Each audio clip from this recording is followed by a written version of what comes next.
भारत के उत्तर प्रदेश राज्य में मथुरा शहर बसा हुआ है और इसी जगह पर भगवान श्री कृष्ण जी का जन्म हुआ था।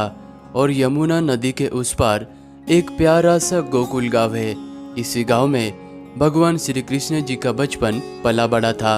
आज के इस यात्रा में हम आपको पवित्र ब्रजभूमि के मथुरा के संपूर्ण दर्शन कराने वाले हैं। भारत के किसी भी कोने से आप ट्रेन के माध्यम से मथुरा तक आ सकते हो और 200 से 400 रुपए में आप ई रिक्शा के द्वारा संपूर्ण मथुरा का एक ही दिन में दर्शन कर सकते हैं।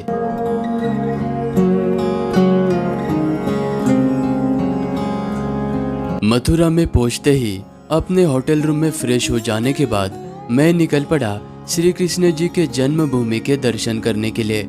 मंदिर के भीतर जाने से पहले आपको अपना सामान और मोबाइल यहाँ के लॉकर में रखना होता है और इस बड़े से प्रवेश द्वार से होते हुए आपको अंदर दर्शन करने के लिए जाना होता है। मंदिर के अंदर प्रवेश करते ही आपको ये खूबसूरत सा मंदिर नजर आएगा। इसी जगह पर आज से 5000 वर्ष पहले कंस का कारागार हुआ करता था और इसी कारागार में नन्हे से बाल कृष्ण जी का जन्म हुआ था। और वर्तमान में आप ये जो मंदिर देख रहे हो, इस मंदिर का निर्माण 1618 में राजा वीर सिंह बुंदेला के द्वारा निर्माण करवाया गया था। मंदिर में दर्शन करने के लिए आपको आधे घंटे का समय लग सकता है और दर्शन हो जाने के बाद यहाँ के मीठे मीठे पेड़े का प्रसाद जरूर लेना। जन्मभूमि मंदिर में आप सुबह 6:30 बजे से लेकर रात के 9 बजे तक दर्शन कर सकते हो और यहाँ पर आप 10-20 रुपए देकर अपना सभी सामान लॉकर में रख सकते हो। जन्मभूमि मंदिर से मात्र 1 मिनट के दूरी पर आपको ये प्राचीन पोतरा कुंड नजर आएगा।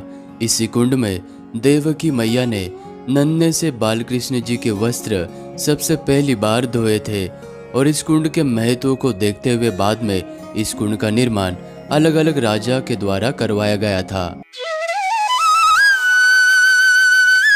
यमुना नदी के तट पर यह प्राचीन द्वारकाधीश मंदिर बसा हुआ है।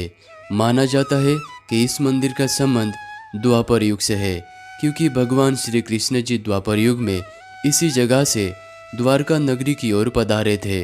और वर्तमान में आपको जो मंदिर नजर आ रहा है, इस मंदिर का निर्माण 1814 में ग्वालियर विरासत के गोकुलदास पारिक जी ने निर्माण करवाया था। मथुरा के सभी मंदिर में भगवान श्री कृष्ण जी और राधा जी विराजमान होते हैं, लेकिन द्वारकाधीश के इस मंदिर के गर्भगृह में भगवान श्री कृष्ण जी के साथ में रुक्मिणी जी विराजमान है। और इस मंदिर की कला, सुंदरता एवं भक्तिमय वातावरण को देखकर आपका मन प्रसन्न हो जाएगा। द्वारकाधीश मंदिर के दर्शन करने का समय सुबह 6:30 बजे से लेकर दोपहर के 11 बजे तक और फिर शाम को 3:30 बजे से लेकर 7 बजे तक का है।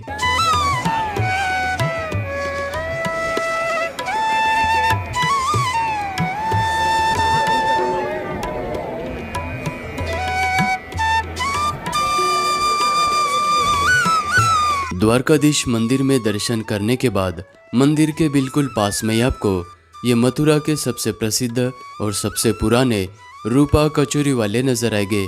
यहाँ पर आप फाफड़ा, जलेबी, इस तरह के तरह तरह के स्वादिष्ट व्यंजनों का लुत्फ उठा सकते हैं। अगर आप मथुरा में दर्शन करने के लिए आते हो तो यहाँ पर आप यहाँ की स्वादिष्ट कचौरी जरूर ट्राई करना। द्वारकाधीश मंदिर से मात्र 5 मिनट के ही दूरी पर यह विश्राम घाट स्थित है। माना जाता है कि भगवान श्री कृष्ण जी ने कंस का वध करने के बाद इसी जगह पर विश्राम किया था, इसलिए इस जगह को विश्राम घाट के नाम से जाना जाता है। यमुना नदी में स्नान करने के बाद आप 50 से 100 रुपया देकर यहाँ पर नौका विहार करते हुए खूबसूरत यमुना नदी के दर्शन और साथ ही में यहाँ के सभी घाट के दर्शन भी कर सकते हैं।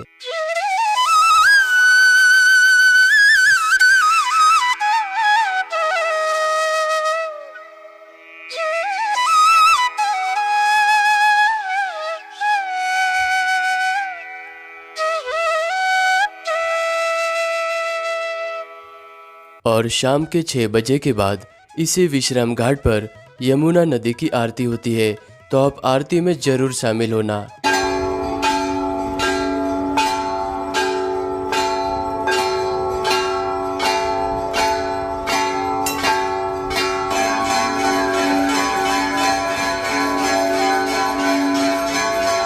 विश्राम घाट से मात्र 5 मिनट के ही दूरी पर भगवान श्री कृष्ण जी के मामा कंस का किला स्थित है। इसी जगह पर 5000 वर्ष पहले कंस का किला हुआ करता था। मोहम्मद गजनबी और मोहम्मद गौरी जैसे लोगों ने इस किले को कई बार तोड़ा। इस वजह से इस किले का 15 से 20 बार तोड़कर पुनः निर्माण किया गया था। अकबर के दरबार में सूबेदार रहे राजा मानसिंह जी ने इस किले का आखिरी बार निर्माण करवाया था और इस किले का 4 मंजिल आज जमीन के अंदर दफन हो चुका है और वर्तमान में आपको इस कंस के किले का ये ऊपरी भाग नजर आता है। और कंस किले से आप देख सकते हैं आपको यमुना जी का बहुत ही अद्भुत दृश्य नजर आता है। तो इस जगह पर आप जरूर आना, इसको मिस मत करना।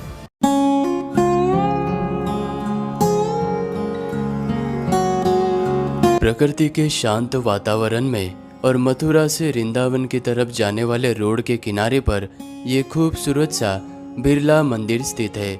इस मंदिर का निर्माण शेठ जुगल किशोर जी ने अपने माता पिता की याद में करवाया था और इस मंदिर के गर्भगृह में चक्रधारी श्री कृष्ण जी की मूर्ति विराजमान है और इस मंदिर का निर्माण महाभारत के गीता से प्रेरणा लेते हुए इस मंदिर का निर्माण कार्य किया गया था। बिरला मंदिर में आप दर्शन करने के लिए सुबह 6 बजे से लेकर दोपहर के 12 बजे तक आ सकते हो और बाद में दोपहर के 2 बजे से लेकर रात के 8 बजे तक आप यहाँ पर दर्शन करने के लिए आ सकते हो।